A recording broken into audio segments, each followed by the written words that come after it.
الحمد لله الحمد لله والسلام على عباده الذين اصطفى أرسله بالحق بشيرا ونذيرا وداعيا إلى الله بإذنه وسراجا منيرا. وقال الله تبارك وتعالى في الكلام المجيد والفرقان الحميد: أعوذ بالله من الشيطان الرجيم. بسم الله الرحمن الرحيم.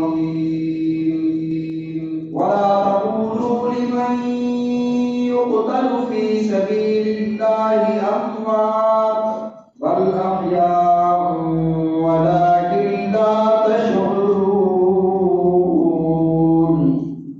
وقال النبي صلى الله عليه وسلم: لوددت أن أقتل في سبيل الله ثم أحيا ثم أقتل ثم أحيا ثم أقتل.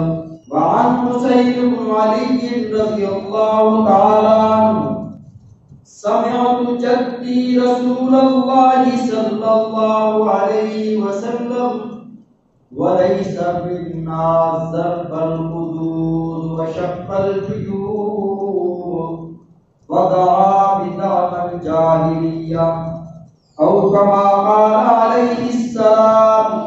صدق الله وصدق رسوله النبي الكريم، ونحن على ذلك لمن الشاهدين والشاكرين، والحمد لله رب العالمين.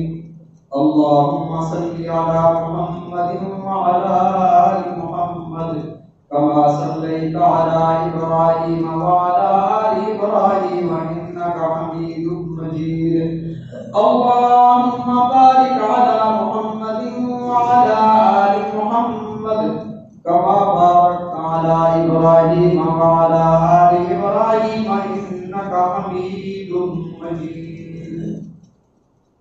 محترم بزرگوں اور دوستو، محرم الحرام کا مہینہ شروع ہو چکا ہے. اللہ کی شان دیکھیں کہ اسلامی سال کا آخری مہینہ، اس میں بھی قربانیوں کی داستان ہے، اور اسلامی سال کا پہلا مہینہ، اس میں بھی ابتدا قربانی سے ہوتی ہے.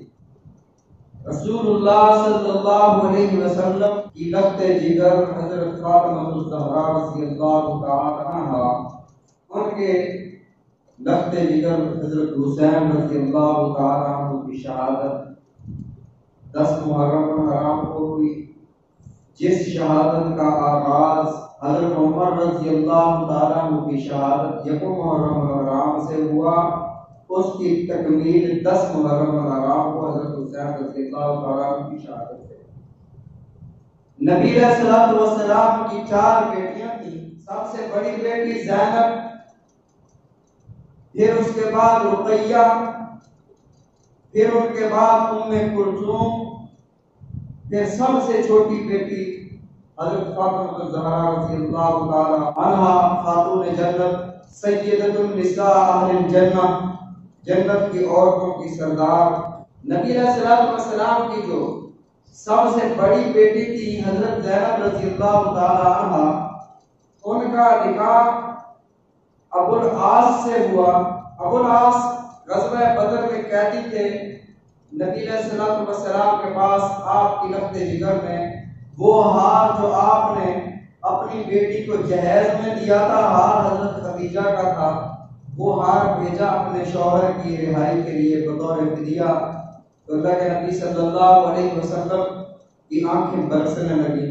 محمد کریم صلی اللہ علیہ وسلم نے ارشاد فرمایا: ہے میرے صحابہ، اگر تمہاری یہ رائے ہو تو میں ہار لیے بغیر اس قیدی کو چھوڑ دوں. صحابہ نے عرض کیا: یا رسول اللہ صلی اللہ علیہ وسلم، آپ صاحب وحی ہیں، آپ چھوڑ دیں، ہم کون سا اعتراض کرنے والے ہیں، ہم کون سا پوچھنے والے ہیں. نبی علیہ السلام نے وہ ہار لیے بغیر حضرت ابو العاص جو بعد میں مسلمان ہوئے انہیں رہا فرما دیا. ان سے ایک بچہ ہوا، ان کا نام انہوں نے علی رکھا، علی بن ابو العاص زینبی انہیں کہا جاتا تھا۔ اور نبی علیہ الصلوۃ والسلام کی دوسری تخت ذکر حضرت رقیہ رضی اللہ تعالی عنہا، ان سے بھی ایک بچہ ہوا، اس کا نام انہوں نے عبداللہ رکھا، عبداللہ بن عثمان۔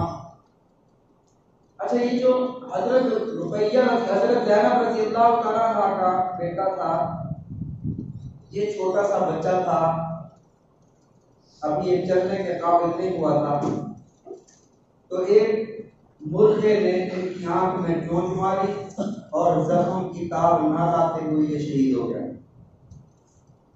ان کا نام علی تھا، اور یہ نبی علیہ الصلوۃ والسلام کا نواسا تھا۔ جو عبداللہ بن عثمان تھا، یہ 6 سال کا ہو گیا تھا، بیمار ہوا، آخری سانسیں چل رہی تھی، نبی علیہ الصلوۃ والسلام کی خدمت میں آپ کی رفت ذکر لائی، ابا جان بچہ دنیا سے جا رہا ہے، اللہ کی بارگاہ میں دعا کر دیں۔ نبی علیہ الصلوۃ والسلام نے جیسے ہی ہاتھ میں لیا، بچے کی سانسیں بند ہو گئی، اللہ کی بارگاہ میں چلا گیا، روح ان کے جسم سے نکل گئی، تو بیوی رونے لگی، ابا جان وہ جو آپ فرماتے تھے کہ میرے پاس ایک دعا ہے، وہ دعا مانگ لے میرا بیٹا زندہ ہو جائے۔ بیٹے اولاد اپنی ماں باپ کو کس قدر پیاری ہوتی ہے، یا رسول اللہ وہ دعا مانگ لیں۔ نبی علیہ الصلوۃ والسلام نے ارشاد فرمایا وہ دعا مانگ لو، زندہ ہو جائے گا، لیکن مرنا تو پھر بھی ہے، پھر مر جائے گا، ایک نہ ایک دن دنیا سے جانا ہے۔ وہ دعا اللہ نے ہر نبی کو عطا فرمائی ہے، ہر نبی کو دعا مانگ کر اپنی ہر جو بھی تمنا چاہے پوری کروا سکتا ہے، لیکن وہ دعا میں نے رکھی ہوئی ہے، وہ یہاں نہیں مانگوں گا، میں قیامت کے دن اللہ کی بارگاہ میں وہ دعا مانگ کر اپنی امت کو جنت میں لے کر جاؤں۔ نبی علیہ الصلوۃ والسلام نے دعا نہیں فرمائی، وہ بیٹا چلا گیا۔ نبی علیہ الصلوۃ والسلام کے یہ 2 نواسے، پھر اس کے بعد حضرت بی بی فاطمہ الزہرا رضی اللہ تعالی عنہا۔ اچھا، تیسری بیٹی حضرت ام کلثوم سے اولاد نہیں ہوئی، چوتھی بیٹی حضرت فاطمہ الزہرا رضی اللہ تعالی عنہا سے 2 بیٹے حضرت حسن اور حضرت حسین رضی اللہ تعالی عنہم اجمعین یہ پیدا ہوئے۔ چھوٹے حضرت حسین تھے، بڑے حضرت حسن تھے۔ بعض حضرات کہتے ہیں کہ حضرت نبی علیہ الصلوۃ والسلام کی ایک ہی بیٹی تھی، اور نبی علیہ الصلوۃ والسلام کی اگر 4 بیٹیاں نہ ہوتی، صرف ایک ہوتی، تو پھر اللہ جب پردے کے احکامات نازل ہوئے، اللہ یوں نہ فرماتے یا ایھا النبی قل لازواجک وبناتک ونساء المؤمنین، اے نبی صلی اللہ علیہ وسلم آپ فرما دیں لازواجک اپنی ازواج مطہرات کو فرما دیں، وبناتک بنت واحد، بنات جمع کا اطلاق کم از کم 3 یا اس سے زیادہ ہوتا ہے، تو اللہ نے یہاں جمع کا لفظ ارشاد فرمایا قل لازواجک وبناتک ونساء المؤمنین، مومن عورتوں کی بیویوں کو ارشاد فرما دیجئے، اپنی بیٹیوں کو فرما دیجئے، اپنی ازواج مطہرات کو فرما دیجئے کہ وہ پردہ کر لیا کریں جب وہ گھر سے باہر نکلیں۔ تو معلوم ہوا نبی علیہ الصلوۃ والسلام کی بیٹی ایک نہیں تھی، ایک سے زیادہ تھی، اور احادیث سے یہ پتہ چلا کہ نبی علیہ الصلوۃ والسلام کی 4 بیٹیاں تھیں، 2 نواسے، ایک حضرت زینب رضی اللہ تعالیٰ عنہ کا بیٹا اور ایک حضرت رقیہ رضی اللہ تعالیٰ عنہ کا بیٹا، 2 حضرت فاطمہ الزہرا رضی اللہ تعالیٰ عنہ کے بیٹے تھے۔ نبی علیہ الصلوۃ والسلام کو سب سے زیادہ ان شہزادوں کے ساتھ پیار تھا۔ اللہ کے نبی صلی اللہ علیہ وسلم ایک دفعہ خطبہ ارشاد فرما رہے ہیں، آپ نے دیکھا تپتی دھوپ میں حضرت حسن اور حضرت حسین دونوں آ رہے ہیں، آپ نے خطبہ چھوڑا، منبر سے اترے اور دونوں کو اپنے بازوں پر اٹھا کر اندر لے آئے، پھر منبر پر تشریف لے گئے، ارشاد فرمایا انما اموالکم، اللہ فرماتے ہیں انما اموالکم واولادکم فتنہ، اولاد تمہارے لیے، تمہارا مال اور اولاد تمہارے لیے آزمائش ہے۔ آج میں نے منبر چھوڑا، خطبہ چھوڑا صرف ان بچوں کے لیے۔ نبی علیہ الصلوۃ والسلام کے پسینہ مبارک سے جیسے خوشبو آیا کرتی تھی، اللہ کے نبی صلی اللہ علیہ وسلم نے حضرت حسین رضی اللہ تعالیٰ عنہ کو اٹھایا ہے اور سر کو منہ کے قریب لے کر آپ سونگ رہے ہیں. یا رسول اللہ صلی اللہ علیہ وسلم کیا سونگ رہے ہیں؟ اللہ کے نبی صلی اللہ علیہ وسلم نے ارشاد فرمایا ریحانہ یا فی الجنہ، یہ میرے جنت کے پھول ہیں اور جنت کے پھولوں کی خوشبو میرے حسن حسین سے آتی ہے اور محمد اس خوشبو کو سونگ رہا ہے. اللہ کے نبی صلی اللہ علیہ وسلم کو بڑا پیار تھا حضرت حسن اور حضرت حسین رضی اللہ تعالیٰ عنہ. ارشاد فرمایا الحسین منی وانا من الحسین، حسین مجھ سے میں حسین سے. جو حسین سے محبت رکھتا ہے وہ محمد سے محبت رکھتا ہے، جو محمد سے محبت رکھتا ہے وہ حسین سے محبت رکھتا ہے. جو میرا تابعدار ہے وہ حسین سے محبت کرنے والا ہوگا، جو میرا نافرمان ہے وہ حسین سے بغض رکھنے والا ہوگا. میں کہتا ہوں سارے اختلافات ختم ہو جائیں گے. آؤ جو عقیدہ حسین کا تھا اس پر چلو. حسین جسے مانتا تھا آپ اسے مان لو، حسین جس کا انکار کرتا تھا آپ اس کا انکار کر دو. یزید کا حسین رضی اللہ تعالیٰ عنہ نے انکار کر دیا، انکار کر دو، ہمارا یزید کے ساتھ کوئی واسطہ نہیں ہے. یزید کا انکار حضرت حسین نے فرمایا انکار کر دو. کوئی بندہ آج اپنے بچوں کا نام یزید کے نام سے نہیں رکھتا، جس کے ساتھ تعلق نہیں ہے، جس کے ساتھ یارانہ نہیں ہے، جس کے ساتھ عقیدت نہیں ہے، اس کا نام اپنے بچوں کے نام پر کوئی نہیں رکھتا.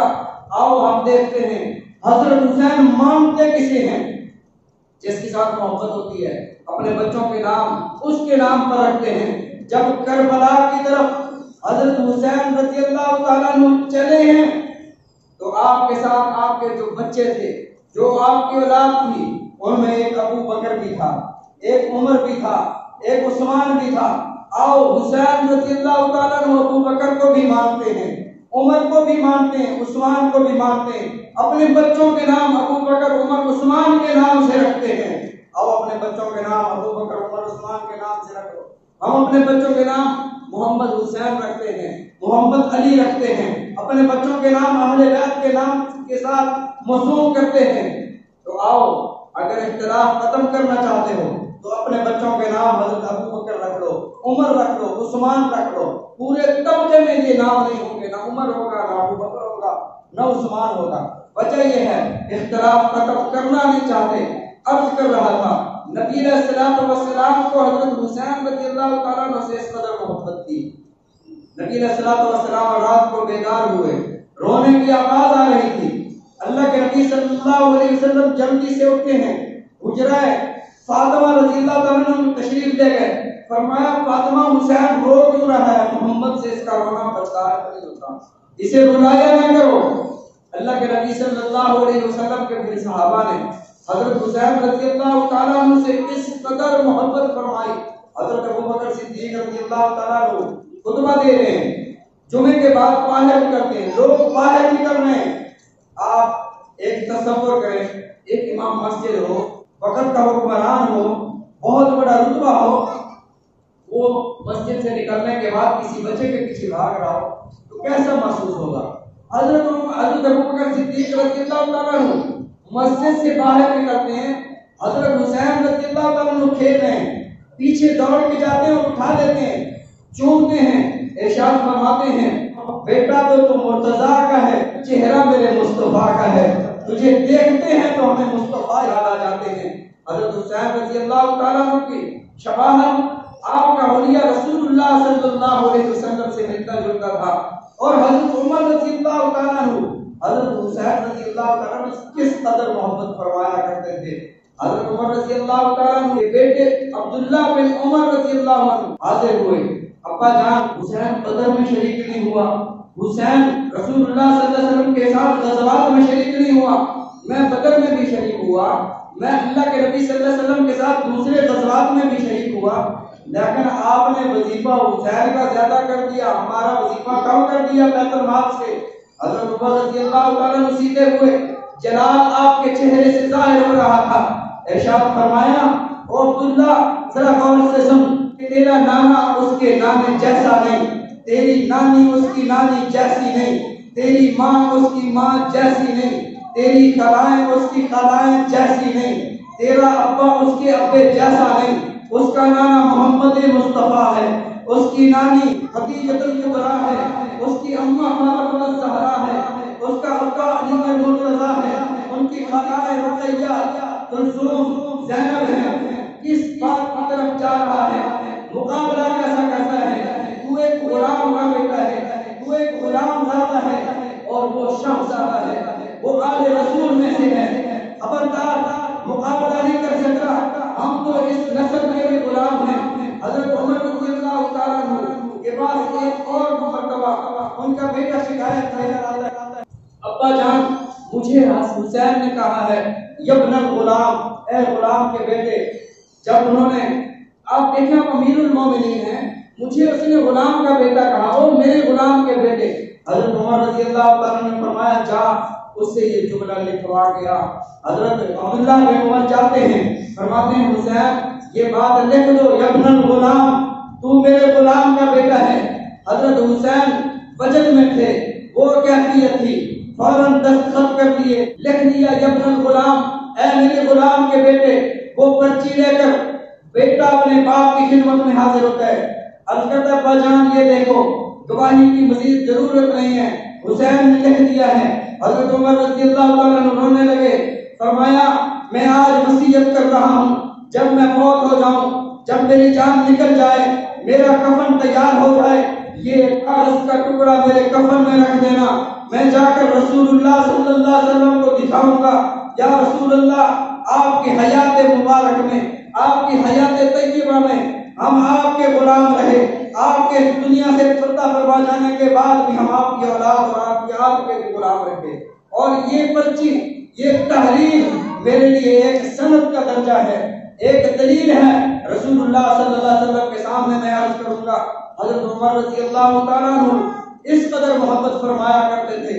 نبی علیہ الصلوۃ والسلام کا جب وصال ہوا، حضرت بلال رضی اللہ تعالیٰ عنہ مدینہ چھوڑ کر دمشق چلے گئے، فرمایا کرتے تھے اب مجھ سے اذان نہیں دی جاتی، جب میں پہلے اشہد ان محمد رسول اللہ کہا کرتا تھا، رسول اللہ صلی اللہ علیہ وسلم کی ذات مطہرہ، آپ کی ذات اقدس میرے سامنے موجود ہوتی تھی، جب میں کہتا تھا اشہد ان محمد رسول اللہ، دیدار بھی کیا کرتا تھا۔ اب جب میں کہتا ہوں اشہد ان محمد رسول اللہ، مسجد خالی نظر آتی ہے، مصلی خالی نظر آتا ہے، برداشت نہیں ہوتا۔ مدینہ چھوڑ کر دمشق چلے گئے، رات کو خواب میں رسول اللہ صلی اللہ علیہ وسلم کی زیارت ہوئی، ارشاد فرمایا بلال میرا دنیا سے پردہ فرما جانا، اس کا مطلب یہ ہے کہ میرا پڑوس بھی چھوڑ گئے ہو، مدینہ بھی چھوڑ گئے ہو۔ راتوں رات وہاں سے چلے اور کوئی تیاری نہیں کی، فوراً وہاں سے چلے، تہجد کے وقت میں مدینہ پاک میں پہنچے۔ تہجد کے وقت میں حضرت حسین رضی اللہ تعالیٰ عنہ، حضرت حسن بیدار ہوئے تھے، مسجد میں دیکھا، ارے چچا بلال آ گیا ہے، یہ کہاں چلا گیا تھا؟ حضرت بلال رضی اللہ تعالیٰ عنہ سے کہا نانے کے دور کی اذان سنائیں۔ حضرت بلال نے فرمایا بلال نے ہمت نہیں ہے، میں کیسے اذان سناؤں؟ حضرت بلال رضی اللہ تعالیٰ عنہ نے ان شہزادوں کے کہنے پر وہ جو بلند جگہ تھی، وہ جو مینارہ تھا، اس پر چڑھے، اللہ اکبر اللہ اکبر، اشہد اللہ الہ الا اللہ، اشہد اللہ الہ الا اللہ۔ مدینہ کی گلیوں میں کوہرام مچ گیا، ارے رسول اللہ صلی اللہ علیہ وسلم کے دور کا مؤذن آ گیا ہے، اور دیکھو کہیں امام بھی واپس لوٹ تو نہیں آیا۔ مدینہ کے لوگ جمع ہوئے، حضرت بلال رضی اللہ تعالیٰ عنہ جب یہاں پر پہنچے، اشہد ان محمد رسول اللہ، بے ہوش ہو کر گر پڑتے ہیں۔ کہا میرے بھتیجو میں نے تمہیں نہیں کہا تھا کہ یہ اذان ویسے اب مدینہ میں نہیں کی جاتی؟ حضرت حسین رضی اللہ تعالیٰ عنہ سے کس قدر بلال رضی اللہ تعالیٰ عنہ محبت فرمایا کرتے تھے۔ حضرت ابو ہریرہ رضی اللہ تعالیٰ عنہ فرماتے ہیں میں نے دیکھا بلال رضی اللہ تعالیٰ عنہ اپنی چادر لے کر حضرت حسین کے جوتے صاف کر رہے تھے۔ فرمایا یہ میرے رسول صلی اللہ علیہ وسلم کے وہ پیارے شہزادے ہیں جنہیں قریب لا کر رسول اللہ صلی اللہ علیہ وسلم کے سر کو سونگا کرتے تھے۔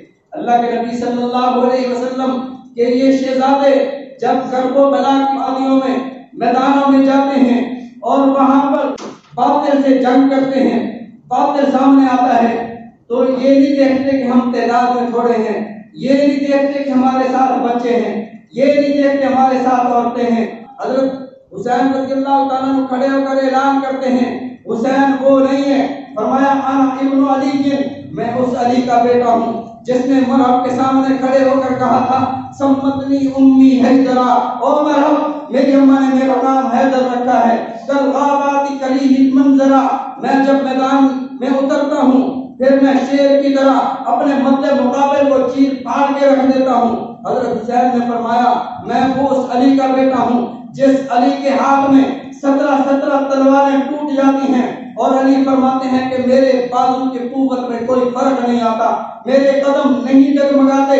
فرمایا اس علی کا بیٹا ہوں، مجھے خودی پسند مجھے خدا پسند، تجھے جدی پسند مجھے جدا پسند، ادھارا ظالم تو تیر آزما ہم جگر آزمائے، ذرا مقابلے میں مقابلہ ہوتا ہے۔ حضرت حسین رضی اللہ تعالیٰ عنہ مقابلہ کرتے کرتے بچے شہید ہو جاتے ہیں۔ آخری دفعہ آپ تشریف لاتے ہیں خیمے میں، اپنے آل کو اپنے اہل و عیال کو فرماتے ہیں اے میرے گھر والوں، اے میرے خاندان، اے میرے بچوں، اب میرا آخری وقت آ گیا ہے، اللہ کے پاس جانے کا، قربانی کا وقت آ گیا ہے، لیکن تمہیں وصیت کرتا ہوں۔ سمعت جدی رسول اللہ صلی اللہ علیہ وسلم، میں نے اپنے نانا حضرت محمد رسول اللہ صلی اللہ علیہ وسلم سے سنا تھا کہ مصیبت کے وقت لیس منا، ہم میں سے اس کا کوئی تعلق نہیں ہے، میری جماعت سے میری امت سے اس بندے کا کوئی تعلق نہیں ہے۔ لیس منا شکل جیوب، جو مصیبت کے وقت میں گریبان پھاڑتا ہے، وضرب الخدود، اپنے گالوں کو پیٹتا ہے، اپنے آپ کو مارتا ہے، ودعا بدعوى الجاہلیہ، اور جاہلیت کی طرح چیخو پکار کرتا ہے، نوحہ کرتا ہے، ماتم کرتا ہے۔ فرمایا ہمارا طریقہ یہ نہیں ہے، میرے نانا نے ہمیں یہ سکھایا ہے، اگر میری شہادت ہو جائے پھر رونا پیٹنا نہیں ہے، چیخنا چلانا نہیں ہے، ان اللہ مع الصابرین، صبر کرنا ہے اور اللہ صبر کرنے والوں کے ساتھ ہے۔ حضرت حسین رضی اللہ تعالیٰ عنہ کی شہادت ذوالنورین ہے، دو طریقوں سے۔ حضرت عمر بھی شہید ہیں، حضرت عثمان بھی شہید ہیں، حضرت حمزہ بھی شہید ہیں، حضرت علی بھی شہید ہیں، لیکن رسول اللہ صلی اللہ علیہ وسلم نے حضرت حسین رضی اللہ تعالیٰ عنہ کے بارے میں ارشاد فرمایا سیدہ شباب اہل الجنہ، یہ اہل جنت کے جوانوں کے سردار ہوں گے۔ یا رسول اللہ صلی اللہ علیہ وسلم، ابو بکر کی فضیلت سب سے زیادہ، عمر کی فضیلت زیادہ، اور علی تو پھر بھی باپ ہیں، باپ کی فضیلت تو بیٹے پر مسلم ہوتی ہے، تو آپ نے حضرت حسین کو جنت کے جوانوں کا سردار بنا دیا۔ نبی علیہ الصلوۃ والسلام نے ارشاد فرمایا سیدہ شباب اہل الجنہ، یہ جنت کے سردار ہیں۔ وجہ کیا تھی؟ صحابہ کرام رضوان اللہ علیہم اجمعین فرماتے ہیں کہ جتنے بھی شہید ہوئے، حضرت حمزہ شہید ہوئے، ان کی شہادت حضرت حسین کی شہادت، حضرت حسین کی شہادت کا عکس ان کی شہادت میں ہے، اور ایسے حضرت عمر شہید ہوئے۔ دو لفظوں میں بات بتاتا ہوں کہ حضرت عمر رضی اللہ تعالیٰ عنہ شہید ہیں، مظلوم شہید ہیں، مسلح پر کھڑے ہیں، پیچھے سے ظالم نے آ کر خنجر مارے، شہید ہو گئے۔ حضرت عثمان رضی اللہ تعالیٰ عنہ مظلوم شہید ہیں، 40 دن اندر بند کر دیا، دیوار پھلانگ کر گئے اور انہیں جا کر شہید کر دیا۔ حضرت حمزہ رضی اللہ تعالیٰ عنہ مجاہد شہید ہیں، مظلوم شہید نہیں، مجاہد شہید ہیں، 22 کافروں کو قتل کر کے پھر شہید ہوئے۔ اور حضرت حسین رضی اللہ تعالیٰ عنہ وہ شہید ہیں جو بیک وقت مظلوم شہید بھی ہیں، بیک وقت مجاہد شہید بھی ہیں۔ اور حضرت حسین رضی اللہ تعالیٰ عنہ کو جو شہادت ملی ہے، کائنات میں ایسی شہادت کسی کو نہیں ملی۔ کیوں؟ اس لیے کہ حضرت حسین رضی اللہ تعالیٰ عنہ نماز میں تھے۔ آپ حیران ہوں گے، جب بندہ لڑتا ہے پھر نماز میں، وہ کیسے ہو سکتا ہے؟ آپ سورہ نساء کھولیں، 5واں پارہ کھولیں، اس میں اللہ رب العزت نے جنگ کی حالت میں نماز کے احکام ارشاد فرمائے۔ فرمایا جب جنگ ہو رہی ہو تو مجاہدین کی ایک جماعت آئے، ایک رکعت جماعت سے پڑھے، اب یہ جماعت چلی جائے دشمن کے مقابلے میں، دوسری آ جائے نماز میں شامل ہو جائے۔ یہ جو چلے گئے ہیں، اس حالت میں اگر تیر لگتے ہیں، اس حالت میں اگر تلوار لگتی ہے، اس حالت میں اگر وہ دشمن سے لڑتے ہیں، نماز نہیں ٹوٹتی، نماز کی حالت میں ہے۔ اسے کہا جاتا ہے صلاۃ الخوف۔ علماء سے پوچھنے کہ صلاۃ خوف کا طریقہ کار کیا ہے، کس طرح پڑھتے ہیں، نماز نہیں ٹوٹتی؟ تو حضرت حسین رضی اللہ تعالیٰ عنہ جمعے کا دن ہے اور نماز جماعت سے ہو رہی ہے، حضرت حسین رضی اللہ تعالیٰ عنہ یہاں سے گئے ہیں نماز کی حالت میں، وہاں پر لڑ رہے ہیں کسی عالم میں، حضرت حسین رضی اللہ تعالیٰ عنہ کو اللہ نے شہادت عطا فرمائی۔ فرمایا علامہ اقبال نے کہا کہ شہادت مطلوب و مقصود مومن، نہ بعد غنیمت نہ کشور اٹھائی۔ شہادت اگر مصیبت ہوتی تو امام الانبیاء حضرت محمد رسول اللہ صلی اللہ علیہ وسلم اللہ سے یوں نہ مانگتے، اللہ مجھے سب سے زیادہ پسند یہ ہے کہ تیری بارگاہ میں شہید کیا جاؤں، ثم احیا ثم اقتل، پھر شہید کیا جاؤں، پھر زندہ کیا جاؤں، پھر شہید کیا جاؤں، پھر زندہ کیا جاؤں۔ رسول اللہ صلی اللہ علیہ وسلم نے اللہ سے یہ دعائیں کی ہیں۔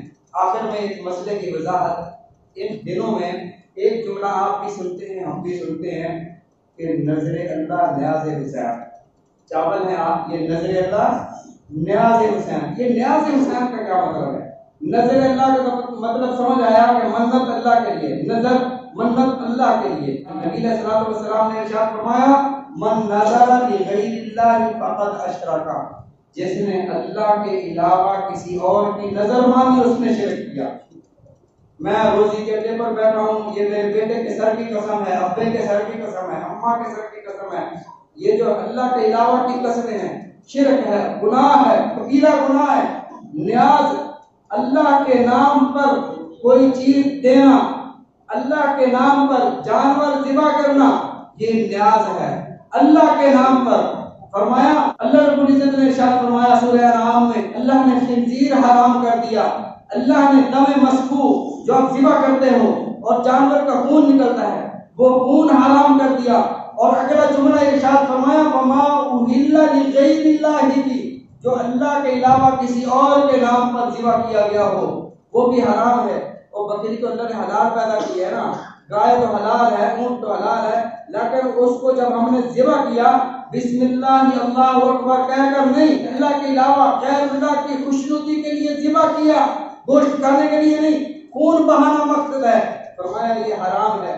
ایسے اشکال ایک پیدا ہوتا ہے کہ یار یہ چاول لیے تو پاک دوا خانے سے تھے، لیے تو فلاں بیکری سے تھے، یہ چاول کیسے حرام ہو گئے؟ جب ہم چاولوں پر اللہ کے غیر کا نام لے لیتے ہیں، کہتے ہیں ایک طریقہ تو یہ ہے اللہ کے نام پر ثواب فلاں کو، یہ جی میرے دادا جی کی خیرات ہے، میرے ابا جی کی خیرات ہے، اس کا مطلب یہ ہوتا ہے کہ یہ ہے تو اللہ کے لیے ثواب، دادا جی کے لیے ثواب، ابا جی کے لیے یہ حلال ہے، لیکن یہ کہتا ہے کہ اللہ کے لیے نہیں، نیاز حسین، حسین کے لیے، حسین کے لیے یہ قربان کیا جا رہا ہے، یہ حسین کی خیرات ہے۔ اگر یہ عقیدہ رکھ کے کوئی خیرات کرتا ہے، بے شک چاول ہو گوشت ہو اس کا کھانا حلال نہیں ہے، اس لیے کہ یہ قرآن کا حکم ہے۔ نظر اللہ نیاز اللہ، نظر اللہ نیاز حسین نہیں ہے۔